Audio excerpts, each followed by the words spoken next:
Patrick Moore, ex-founder of Greenpeace International, why did you leave this organization? What was the reasons? When we began, we had green and peace, and the peace meant to save civilization from nuclear war. And the green, of course, means environment. As we moved through time, the green was kept and the peace was lost. And so finally, by 15 years later, I'm still a director of Greenpeace International, and I find my fellow directors are saying that humans are the enemies of nature. Humans are the enemies of the earth. Okay. And I cannot believe this, because humans are coming from the earth. We come from nature, like all the other animals and plants on this planet. We are part of nature. And ecology, which I have a PhD in ecology, the first lesson is we are all one life on this planet.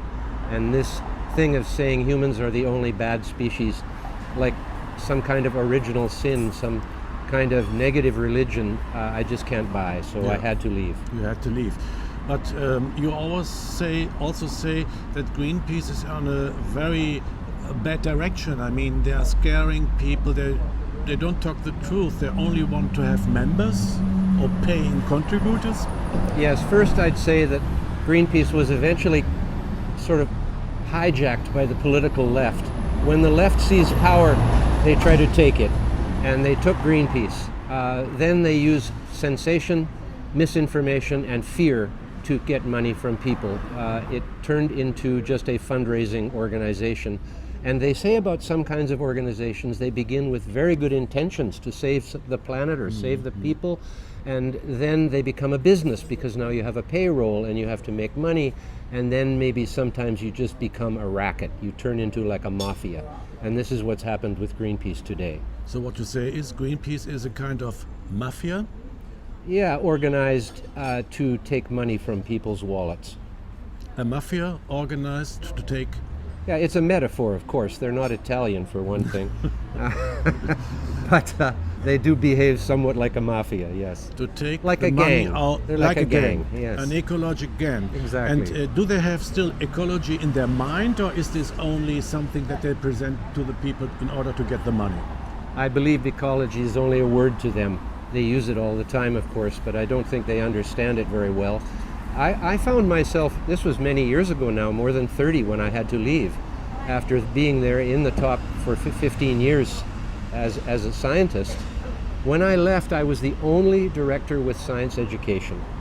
Every other one of the directors was either political activist, social activist on the left, or entrepreneur, because now you could make a living in the environmental movement. At the beginning, first 5 years, we were all volunteers. We made no money. We lived like peasants because of it, because it was our life. We wanted to do something about this problem of the environment back then. The rivers were poisoned, the air was poisoned, they were killing 30,000 whales every year, setting off atomic bombs and all of these things. And so that's what we started against, these things. But in a way, once you have solved those problems, the more difficult ones, then what are you going to be against? And now they just make things up. They make things up. They make up against GM foods, they make up against nuclear power, they make up against fossil fuels, they make up against pretty well everything. So are they lying? Yes. They are lying. Yes. They are lying to the people by inventing false apocalypse scenarios. Yes, this is the misinformation, or even more purposefully, disinformation, on purpose giving bad information to people. The people. Yes. Is it a kind of a company, a billion-dollar company now? I think it's $500 million a year, something like this. So it's a huge company. But they have bank accounts in the Caribbean, you know. They have money hidden away all over the place. And I'm hoping my late brother Michael, was right when he said that one day Greenpeace, yes, they will always be rich, but maybe they will lose their influence on public policy, sort of like Scientology. You know, Scientology was once quite influential with Hollywood actors and the people who are into these kind of fads. But today nobody thinks Scientology is important. They still are rich though. Yes. So maybe Greenpeace will go like this. That would be good. So you compare Greenpeace to an aggressive religion like Scientology? Correct. That makes people dependent and creates special scenarios to fear people, to scare people? Yes, fear is now the main motivating factor, along with guilt. It works like this. You're driving down the Autobahn with your children in your SUV, and you think, oh my God, I'm killing my grandchildren here by doing this with the exhaust from my car, and then that makes them afraid, and then that makes them feel guilty for what they're doing. So fear and guilt combined is a very powerful motivator to open your wallet and give money to people who say, we can help you with this problem. We can make this go away. Now your grandchildren will be safe and you don't have to fear anymore because we will stop the fossil fuels. But meanwhile, the people are still driving in an SUV and now they don't feel so bad and have given their money away. So it's sort of like taking wool from a lamb. You know? Taking the wool from a sheep. The wool from the sheep. It's called fleecing in English.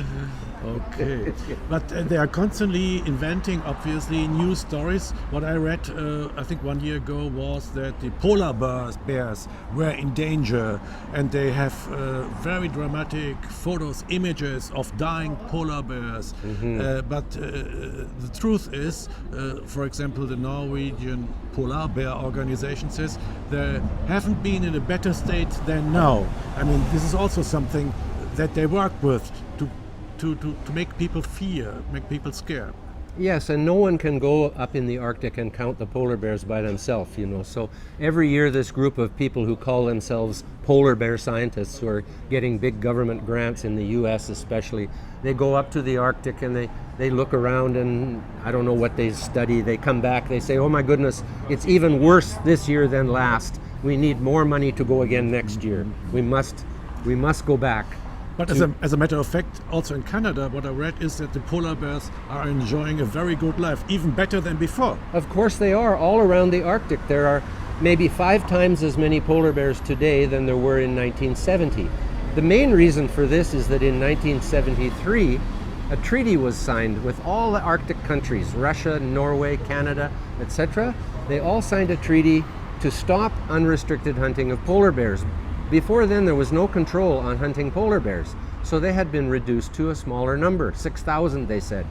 Today there are at least 30,000 polar bears, so they have increased greatly, and yet they are still saying, oh yes, they've increased, but they could be endangered in the future, so you have to give us more money to go and study them again next year. They just keep saying this every year, serial grants for life until they retire, these guys. But there are some honest polar bear scientists like Susan Crockford, who is lives on the same island as me, Vancouver Island, a big island, and she has studied these bears all her life too, and she is telling the truth about them. Same with the walruses. The walrus, there's very healthy populations of walrus, and they say, oh, they're not getting enough ice. They need more ice. No, walruses don't need more ice. They need a place where they can go down in the shallow water and dig for clams with their tusks. So they don't want ice, really. Okay. Because the Arctic has ice, they sit on it. But I want to come back to the point of the beginning Yes. that we were referring about. You said that Greenpeace has nothing to do with science, or had from a certain point on nothing to do with science anymore. It's only a political organization. Yes, and the problem there, I think, was when we took on the toxic issue. In 1975, the rivers of Europe were mostly poisoned and dead by factories putting their waste in there. And we were responsible with the riverboat called the Beluga for bringing this to the public's attention. But the problem is, like with whales, you don't need to be a marine biologist to have a good reason to save the whales. You don't even need to be a nuclear physicist to be against nuclear weapons. It's obvious. But if you're going to deal with toxic chemicals, you need some science, because there are some toxic chemicals which are beneficial, and chlorine is the one that comes to mind, and that was actually one of the reasons I had to leave Greenpeace. Is my fellow directors, none of whom had any science education, decided we should ban chlorine worldwide. Well, chlorine is the most important element for public health and for medicine. Adding it to drinking water is the biggest advance in the history of public health, save more people from disease than anything else we've ever done. Yeah, so they were against it. But how would you describe the situation at Greenpeace now? Are there... Oh, they have left science behind so many years ago. so many years All ago. they are is propaganda now, and they invent new issues like this plastic waste, Yes. right? They say there is a sea of plastic 2 times the size of Texas in the Pacific Ocean.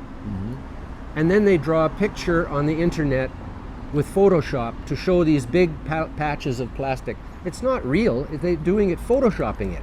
And then because if you take a picture from NASA of the Pacific Ocean from space with no clouds, you can't see anything. Of But course. you see the Hawaiian Islands, and they are not twice the size of Texas. They're only small. Yet there's nothing there.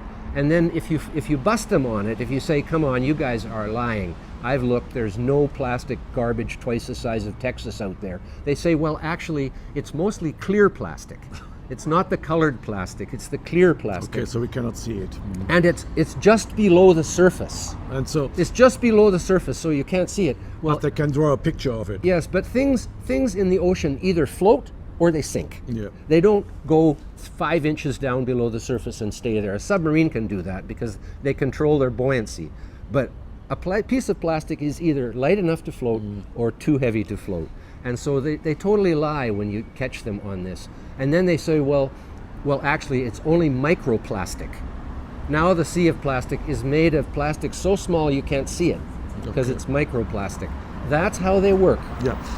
Now also the CO2 issue and fossil energy is also a thing that they are fighting against. That is also essential for the world. I mean, we cannot live without producing CO2. Well, we also cannot live without CO2 for the plants to use as their main food. And so all life, it depends on CO2. The carbon in all life is from CO2, doesn't come from anywhere else, only from CO2.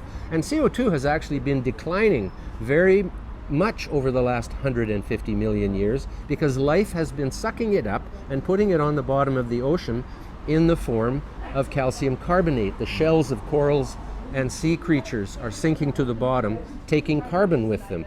That carbon came from CO2. So actually we have a shortage of CO2, and it was a good thing that humans came along to put some back in the atmosphere again.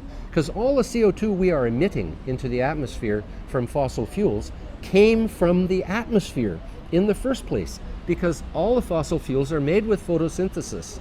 They're made with solar energy. They are all plants which were turned into coal and oil and gas, either marine plants or land plants. The coal is from forests, much of the oil and gas is from plankton in the sea, but it's all from life. So fossil fuels are 100% solar created from life origin. They are organic because they are carbon compounds, and that is organic chemistry is the chemistry of carbon. So they are organic. And when you burn them, they produce CO2 and water, which is what they were made from in the first place. Okay. Do you have the impression that Greenpeace and all the other NGOs become more and more aggressive in order to fear people?